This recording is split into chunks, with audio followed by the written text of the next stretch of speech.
Hello children, how are you all? Today we are going to start a prose chapter, A Truly Beautiful Mind, Albert Einstein, a Nobel laureate. You must have heard about Albert Einstein, a scientific genius, a German civil servant, a dynamic personality in the field of light, the motion particles, the electrodynamics of moving bodies and energy. Electrodynamic means science of electricity and magnetism. So, this man, even after his death, he is still ruling the heart of genius people. So, the name of the lesson is A Truly Beautiful Mind.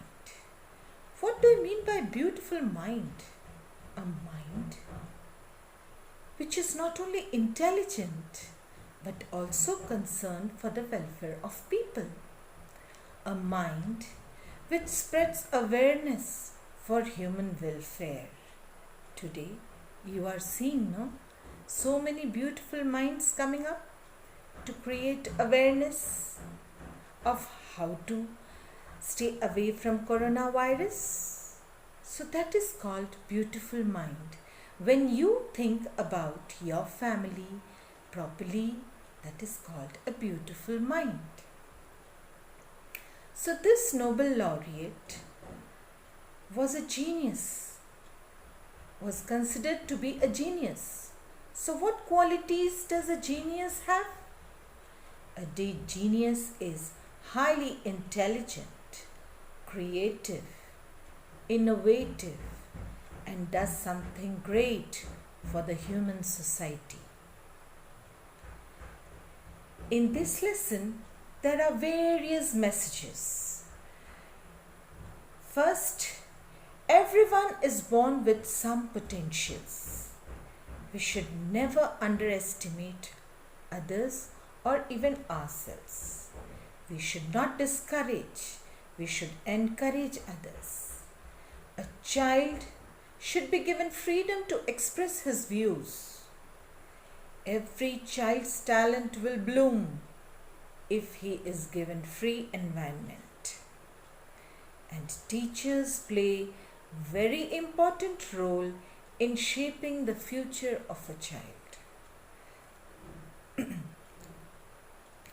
These all things I want to go in a little deeper manner.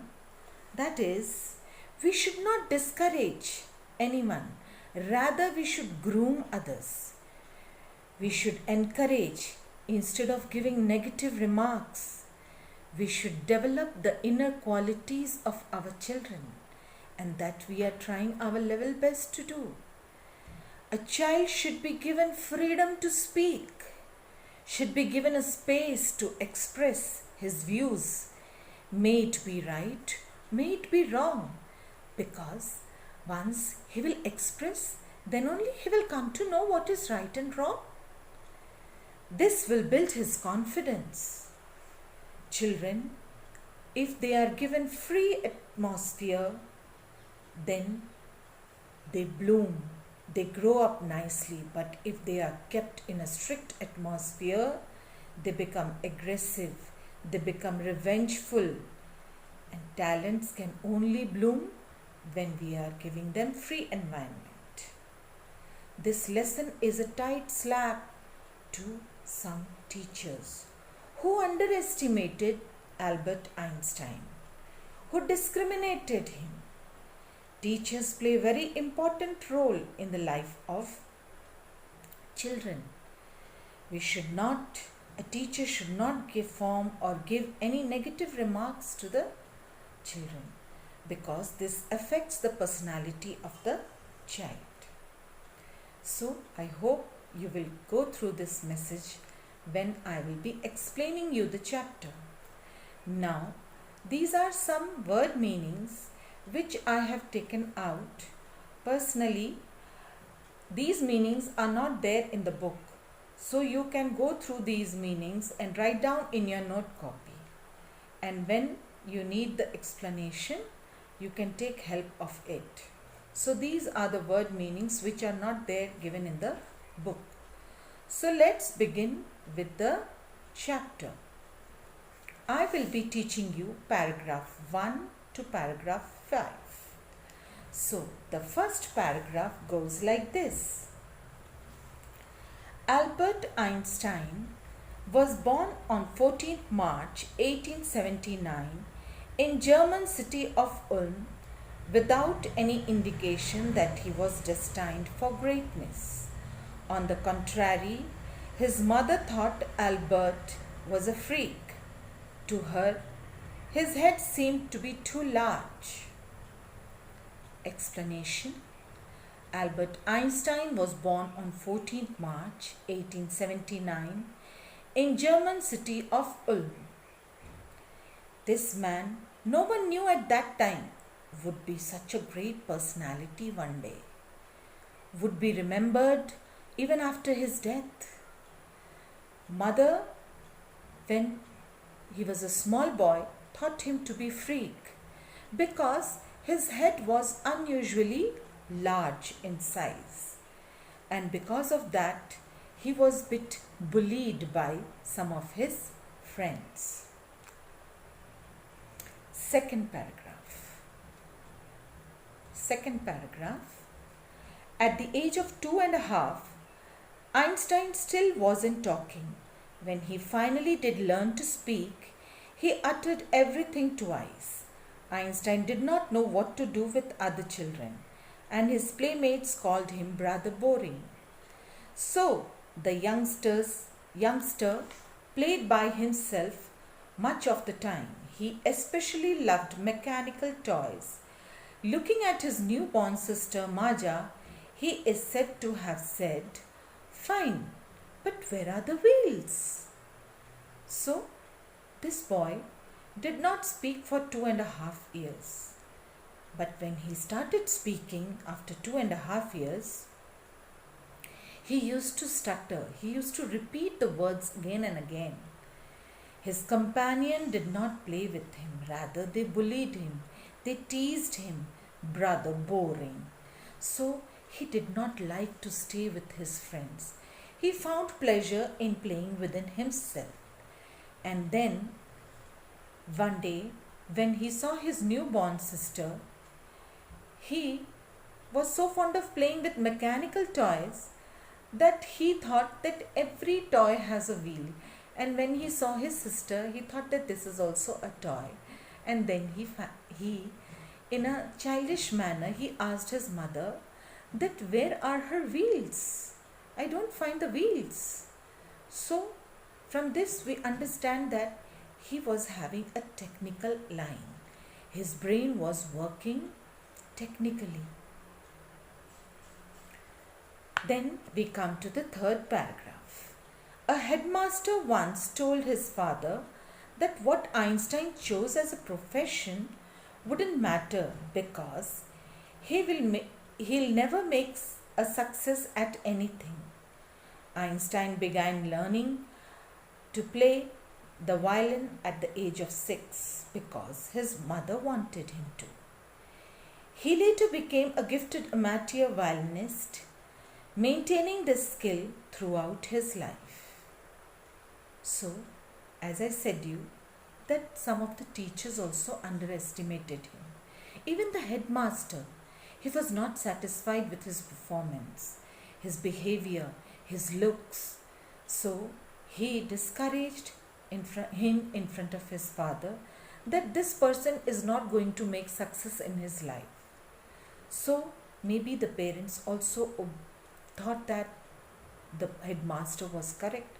So they started diverting his attention towards some other field.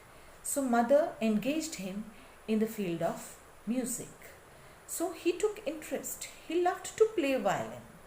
Later, this fellow, he was a gifted amateur violinist. Gifted amateur violinist means he was very fond of playing. That was his favorite pastime. He loved to play violin. So can you imagine A scientist, a person who is very good at field of science, can play music also. So this was his extraordinary qualities.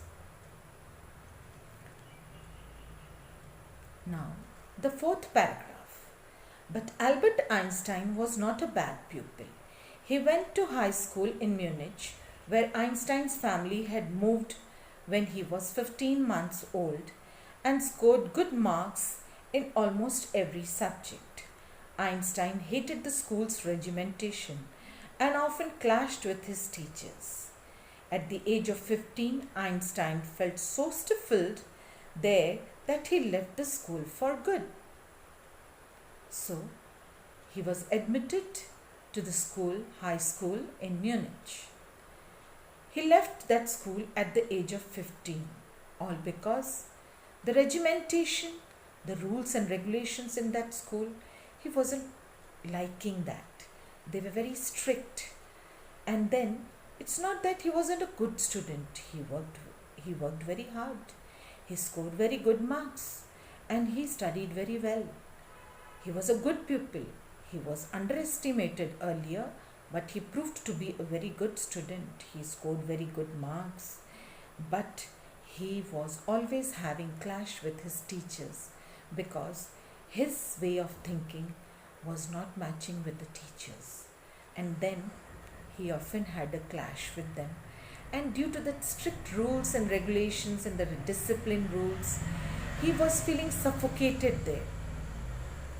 So when his parents moved to Milan, leaving him with the relatives, he objected in front of his parents that he does not want to study in Munich. He got himself admitted in another institute where everything was liberal. He was taken to Switzerland. There he started taking education in German-speaking Switzerland in a city called Munich. He left that place. He did not like Munich because the regimentation was very strict there. With this, we come to the end of the paragraph 5. Now, a little bit of classwork is there. Why did Einstein play by himself as a child? What did the headmaster tell Einstein's father? Why did Einstein learn to play violin? Do you agree what the headmaster said about Einstein? Yes or no? Why? What did you think Einstein would have felt on hearing the headmaster's remarks? How can you say Einstein was not a bad pupil? What did Einstein not like about school he studied in? Where did Einstein do his high school education? Thank you.